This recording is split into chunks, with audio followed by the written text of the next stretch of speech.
Assalamualaikum warahmatullahi wabarakatuh. Untuk memenuhi tugas praktikum bioteknologi pembuatan media kultur, saya Hidayatul Kusnia NIM akhir 024 dari kelas R akan menjelaskan bagaimana cara membuat media kultur secara sederhana.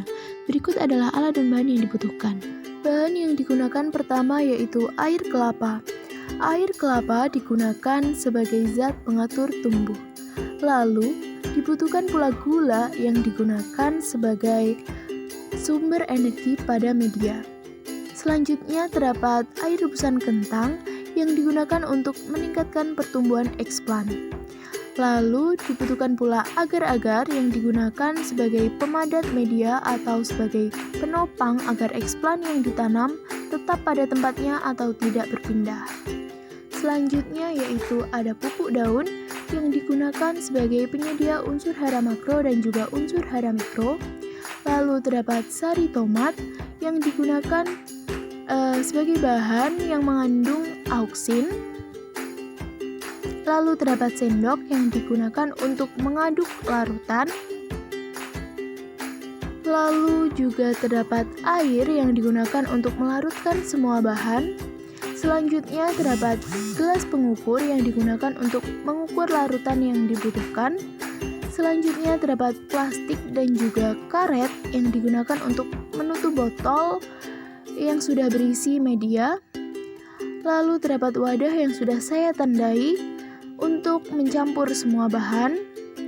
Selanjutnya yang terakhir yaitu terdapat botol kaca yang digunakan sebagai wadah media.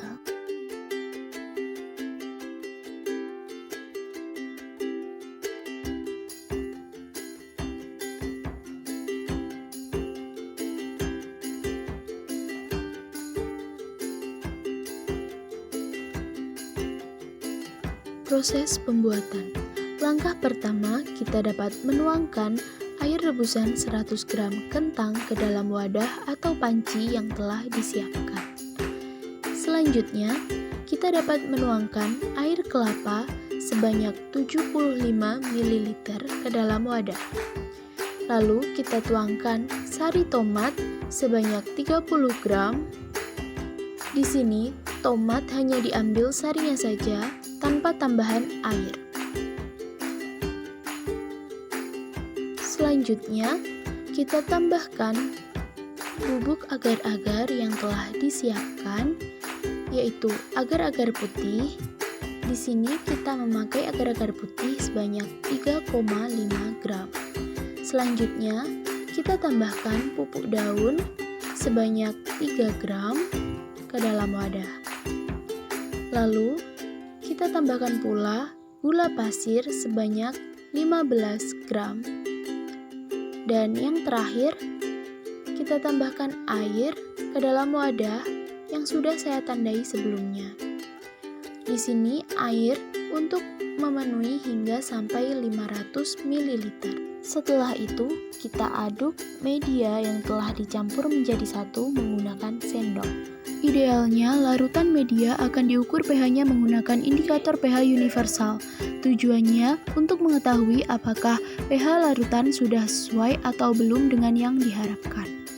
Setelah itu, larutan yang sudah tercampur dipanaskan di atas kompor dengan api menyala sambil terus diaduk sampai larutan mendidih. Hal ini bertujuan untuk menghomogenkan larutan.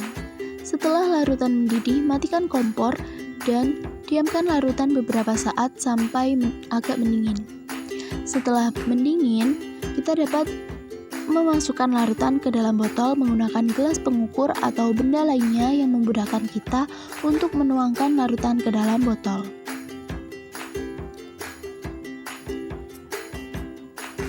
Isi botol kurang lebih 20 ml. Lakukan pada semua botol.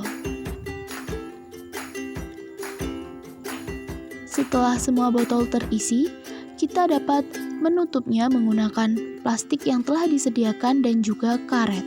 Dengan cara menutup mulut botol menggunakan plastik, kemudian rapatkan menggunakan karet yang dililit pada leher botol.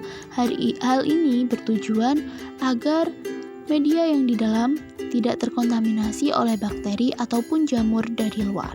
Setelah semua botol tertutup, Idealnya, kita dapat melakukan sterilisasi menggunakan autoclave. Autoclave merupakan sterilisasi basah yang memanfaatkan uap air. Setelah media disimpan selama 2 hari, media kultur yang telah dibuat menunjukkan adanya kontaminasi, di mana kontaminasi adalah tumbuhnya mikrobia yang tidak dikehendaki pada media ataupun eksplan selama masa inkubasi.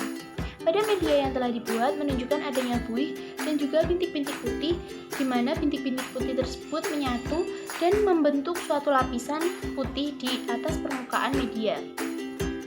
Berdasarkan ciri tersebut, diduga media telah terkontaminasi oleh jamur. Hal tersebut didukung oleh pernyataan Sofiani dan Damayanti 2015 dalam jurnalnya yang berjudul Pengembangan Metode Sterilisasi pada Media Eksplan guna meningkatkan keberhasilan kultur kalus kencur, bahwa kontaminasi yang disebabkan oleh jamur menunjukkan ciri-ciri terbentuknya lapisan hifa berwarna putih dan kelabu hitam di permukaan media yang terkontaminasi.